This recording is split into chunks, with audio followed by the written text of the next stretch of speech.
और वो दो भागों में बटा हुआ है, नर और नारी। दोनों में कोई बड़ा नहीं, कोई छोटा नहीं, दोनों समान प्राणी हैं। दोनों को भौतिक विकास करने का, आध्यात्मिक विकास करने का जन्म सिद्ध समानाधिकार प्राप्त है।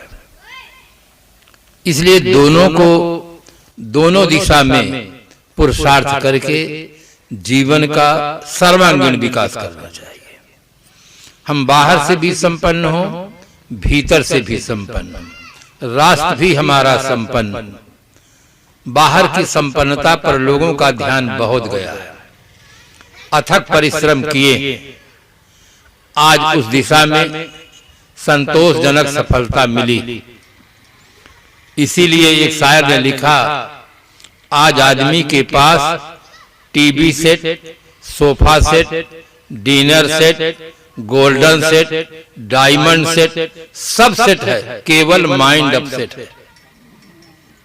उसके पास सब सेट है, केवल उसका माइंड अपसेट है। न खाने योग चीज खाता है, न पीने योग चीज पीता है, न करने योग कर्म करता है, केवल माइंड अपसेट है। आदमी के पास चाहे जितने सेट इकट्ठा हो जाएं, अगर माइंड सेट नहीं होगा तो आदमी सुखी नहीं हो सकता, निश्चिंत नहीं हो सकता, स्वतंत्र नहीं हो सकता, जो जीवन की मांग है। अब माइंड सेट कब होगा? माइंड सेट का साधन क्या है? सभी संत गुरुजन कहते हैं कि ये सत्संग और सदग्रंथों का अध्ययन, सद्विचार, ये तीन बहुत बड़े साधन हैं। इन तीनों साधन का आधार हमें लेकर के माइंड को सेट करें। पति पत्नी में प्रेम, सास बहू में प्रेम, ननंद भौजाई में प्रेम, भाई भाई में प्रेम, पिता पुत्र में प्रेम, और जहां प्रेम है वहीं स्वर्ग।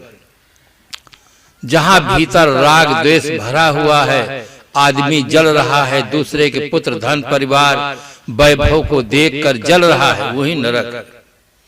भीतर सब ठीक होना चाहिए। एक शायर ने दो पंक्ति में बहुत कुछ कहा है, आबो हवा ठंडी कश्मीर नहीं साहब, ठंडा हो कलेजा जहां कश्मीर उसे कहते हैं। जहां आदमी का कलेजा ठंडा हो, दिल ठंडा हो, वो सच्चा कश्मीर है। बहुत बड़ा सौभाग्य है। यहाँ पर दो आश्रम हैं, दोनों आश्रम के संत विवेकी और पारखी है, परस्पर में श्रद्धा भाव है। गांव के भक्तों का, सज्जनों का, देवियों का सुंदर सहयोग है। इसी प्रकार से हमारा भाव जगत बना रहे, हमारे बालक बालिकाओं को एक सही दिशा मिले। आज आदमी को सही दिशा नहीं मिल रही है, उसके मन में श्रद्धा है, भाव है, किंतु भटकन अधिक है, अंधविश्वास बहुत अधिक है, उनको सही मार्ग नहीं मिल रहा है। सही मार्ग मिले। सदगुरु कबीर साहब ने कहा, भूल मिटे गुरु मिले पारखी। पारखी गुरु मिले तो भूल मिट सकती है। सबसे बड़ी भूल है कि शरीर को मैं मान लेना कि एड़ी से चोटी तक जो दिखता है यही मैं हूं। ये सबसे बड़ी भूल है। दूसरी भूल ये है कि संसार शरीर में सुख है, ये दूसरी बहुत बड़ी भूल है। शरीर दुख का साज है, केवल ऊपर से शरीर सुंदर दिखता है, भीतर ये सुंदर नहीं है। और इसी आसक्ति में पड़कर आदमी अपना तन मन धन सब सुहा कर रहा है। अगर व्यक्ति को वो दृष्टि प्राप्त हो जाए, एक सरे की दृष्टि मिल जाए, तो आदमी के जीवन में एक नया मोड़ आ जाए, नया जीवन जीने का सौभाग्य प्राप्त हो।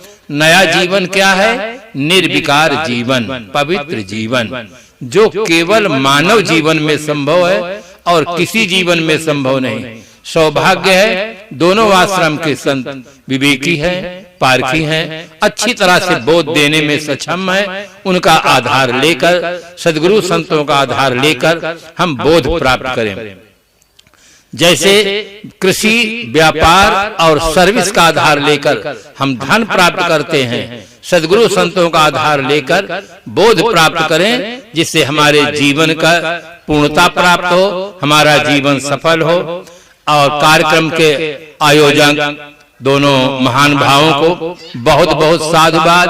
आप सब ग्रामवासी दूर दूर से पधारे सज्जनों को बहुत बहुत मैं धन्यवाद देता हूँ। माताओं को इसी प्रकार से श्रद्धा भाव रहे, साथ साथ अपनी बुद्धि का प्रयोग जरूर करें, अपनी मान्यताओं में फिर से चिंतन प्राप्त करें। आप लोगों को ठीक से मार्गदर्शन नहीं मिला है, थोड़े थोड़े सोना के नाते नाक कान छिदा डालते हैं। विदेशों में जाकर देखो, किसी भी एक स्त्री के नाक कान नहीं छिदा होगा, न हाथ में हथकड़ी होगी, न पैर में बेड़ी होगी, कुछ नहीं रहता है। हर विभाग में आगे देवियां बढ़ रही हैं। सबसे खराब गहना तो नाक का है। सर्दी हो जाए तो कितनी परेशानी होती है, और नाक में बड़ी बड़ी बुलाके पहने रहती हैं, और सर्दी में कितनी परेशानी होती है। और समय मेरा पूरा हुआ, मैं अपनी वाणी को विराम देता हूँ। माताओं से केवल निवेदन कहता हूँ, अपनी जो छोटी बच्चियां हैं उनको बदलो। गहना जीवन के लिए अभिशाप है। आप लोग गहने का इतिहास नहीं जानती हैं, इसलिए गहना पहनती हैं। अगर गहना पहनने का इतिहास पढ़ लेवे तो कोई भी लड़की गहना पहनने को स्वीकार नहीं कर सकती है। गहना कब चालू हुआ, कैसे चालू हुआ, उसका इतिहास है।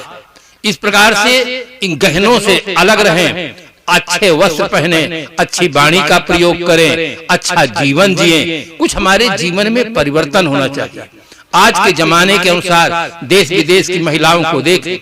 मैं जहां पढ़ता था 56 देश की महिलाएं आई थी, 56 देश की महिलाएं आई थी। कोई नहीं बता पाता था कि ये लड़की है कि लड़का।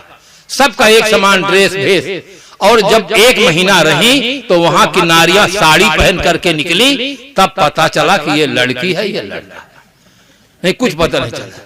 तो आप भी अपने नए बच्चों को उसमें परिवर्तन करें, उनको पढ़ाएं, योग बनाएं, अच्छे संस्कार दें, जिससे माता पिता की सेवा कर सके और कुल की मर्यादा को बनाए रखें। इन्हीं शब्दों के साथ मैं अपनी वाणी को विराम देता हूं। आप सबको बहुत बहुत धन्यवाद।